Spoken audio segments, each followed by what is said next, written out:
दोस्तों, आज की कहानी है सासू माँ सारे नियम कानून सिर्फ मेरे लिए ही क्यों। दोस्तों, कहानी शुरू करने से पहले अगर आपने हमारे चैनल को सब्सक्राइब नहीं किया है तो सब्सक्राइब कर लीजिए ताकि आपके पास पहुंचे हर नया वीडियो। जिस बात से वह डर रही थी वही हुआ। उसके रेस्टोरेंट जाने की बात शायद आदर्श ने सबको बता दी थी। घर का माहौल देखकर तो ऐसा ही लग रहा था, अघोषित कर्फ्यू जैसा माहौल था, जैसे अभी कोई बम फूटने वाला हो। सासू माँ दमयंती देवी कुर्सी डालकर बाहर बैठी हुई थी। खैर, अपनी स्कूटी में से सामान निकालकर स्वाति फ्रेश होने के लिए अपने कमरे में चली आई। चाय का कप लाकर मम्मी जी को पकड़ाया तो अग्नि दृष्टि से घूरते हुए उन्होंने चाय ले ली।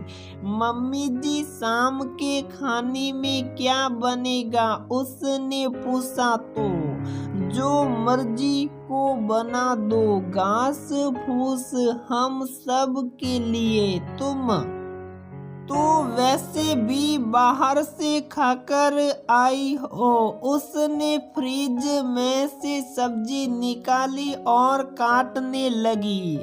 बात सिर्फ इतनी सी थी कि आज ऑफिस में साथ काम करने वाली नंदिता दीदी का बर्थडे था। वह उसे और अमिता को ट्रीट देने के लिए लंच टाइम में ऑफिस के पास वाले रेस्टोरेंट में ले जाना चाहती थी। वह तो मना भी कर रही थी। फिर अमिता जिद करने लगी, अरे यार, इतना भी क्या डरना, तू अपनी मर्जी से फ्रेंड के साथ कहीं आ जा भी नहीं सकती। फिर यहाँ कौन तुझे देख रहा है जो जाकर तेरी सासू माँ को बता देगा। उससे मना करते नहीं बना था, पर वही हुआ जिसका उसे डर था। उसी रेस्टोरेंट में अपनी दोस्त के साथ बैठे देवर आदर्श ने उसे देख लिया। वह तभी समझ गई थी कि आज घर जाकर जरूर कोई हंगामा होने वाला है। तुम खाना क्यों नहीं खा रही स्वाति? अनंत ने उसके उतरे हुए चेहरे को देखकर पूछा। अरे, ये क्या खाएगी? इसे घर का खाना कहाँ अच्छा लगता है। इसे तो बाहर होटलों का खाना पसंद है। अरे क्या हुआ? कोई मुझे शांति से समझाएगा भी कि नहीं? अनंत ने। अब मैं क्या बताऊं, जरा इसी से पूछो। इसे अपने घर की इज्जत की रत्ती भर भी परवाह है। घर से ऑफिस जाने के लिए कहकर निकलती हैं और ना जाने कहाँ कहाँ मौज मस्ती करती रहती हैं। दमयंती जी ने उसे बेटे के सामने कटघरे में खड़ा करते हुए कहा, बस मम्मी जी, ऐसा भी मैंने क्या कर दिया जो आप मेरे ऊपर इल्जाम पर इल्जाम लगाए जा रही हैं। अपनी सहेलियों के साथ लंच टाइम में रेस्टोरेंट ही तो चली गई थी। आप तो मेरे पीछे ही पढ़कर रह गई। क्या अनंत और आदर्श अपने दोस्तों के साथ बाहर घूमने फिरने या खाना खाने नहीं जाते? अब तुम घर के मर्दों से अपनी बराबरी करोगी क्या? इसी दिन के लिए मैंने तुम्हें नौकरी करने की इजाजत दी थी। दमयंती देवी तिलमिला उठी। इसमें मर्द और औरत वाली बात कहाँ से आ गई? मम्मी जी ऐसा ही है तो क्या रोई अपने दोस्तों के साथ बाहर घूमने नहीं जाती? और हाँ, आप भी तो गई थी पिछले दिनों 15 दिन के लिए अपनी सहेलियों के साथ तीर्थ यात्रा पर। तो क्या मैं अपनी सहेलियों के साथ जरा देर हंस बोल नहीं सकती?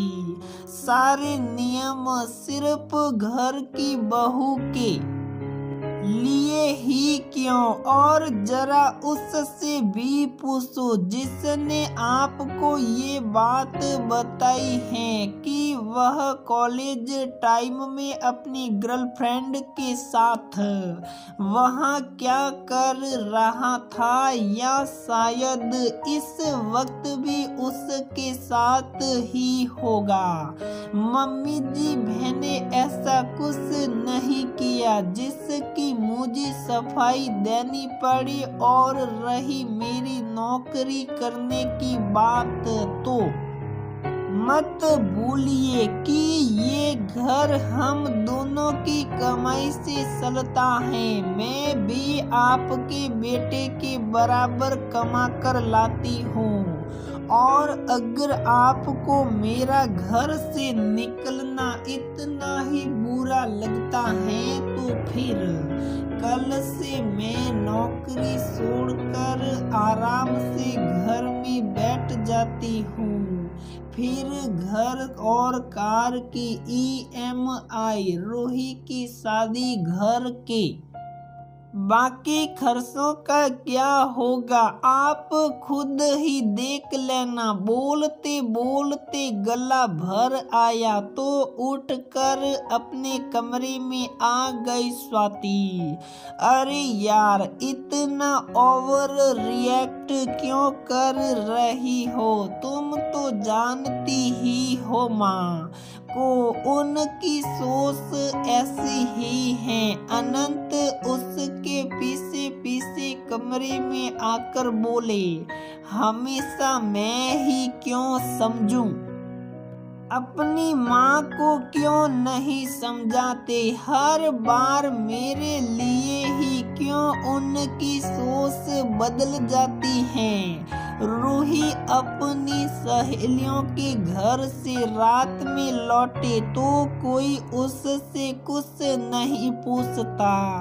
मुझे ऑफिस से लौटने में किसी दिन अगर थोड़ी सी भी देर हो जाए तो सवालों की झड़ी लग जाती है। क्या सारे नियम कानून सिर्फ घर की बहू के लिए होते हैं? वह घर का काम भी करे, कमा कर भी लाए और सबकी सही गलत बात सहन भी करे।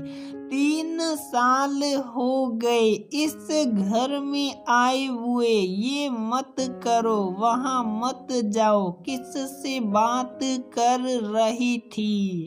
क्यों कर रही थी? अरे यार क्या मैं अपनी मर्जी से सांस भी नहीं ले सकती? माँ जी बड़ी हैं, मैं उनकी बहुत इज्जत करती हूँ, पर उन्हें समझा देना कि आगे से इस तरह की कोई बात ना करे जिससे मैं अपनी मर्यादा भूल जाऊं। अनंत के पास स्वाति की बात का कोई जवाब नहीं था क्योंकि वह बिल्कुल सही बोल रही थी और स्वाति के लिए आज बोलना जरूरी हो गया था, क्योंकि जितना चुप रहो उतना ही लोग दबाते हैं। और फिर उंगलियां जब उसकी इज्जत पर उठने लगे तो कोई चुप रहे भी तो कैसे। और अगर आप गलत नहीं हैं तो आपको किसी को सफाई देने की कोई जरूरत नहीं है, चाहे वह आपका कोई भी हो।